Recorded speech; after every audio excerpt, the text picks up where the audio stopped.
Իդեպ հայ առաքելական եկեղեցու դիվանապետ Արշակ arczepiskopos Խաչատրյանի կալանքի ժամկետը 2 ամսով երկարաձգվեց։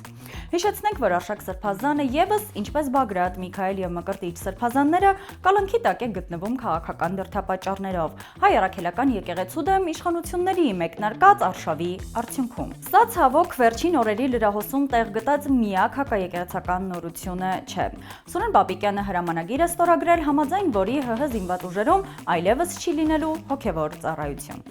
1997 թվականից մինչ օրս Գարեգին Ա կաթողիկոսի եւ սպարապետ Վազգեն Սարգսյանի համատեղ նախաձեռնությամբ զինվորի կողքին ապրող եւ զինվորի հետ կռվող գնդերեցների գունդը այլևս բանակի մաս չի կազմելու։ Չերկված տեղեկությունների համաձայն գնդերեցներին փորձել են պարտադրել միանալ իշխանությունների մեկնարկած հակաեկեղեցական արշավին, ինչն ապարդյուն է եղել եւ հենց դա էլ հանգեցրել է նման որոշման կայացմանը։ Բայց սա էլ ամենը չէ։ Անհիմն պատճառներով արգելվել է Մակար, Հովնան, Նաթան, Հայկազուն, Մուշեղ եւ Վահան սրբազանների ելքը Հայաստանից։ Նպատակը փետրվարի 16-ից 19-ին Ավստրիայում կայանալիք եպիսկոպոսատ ժողովին խոչընդոտելն է։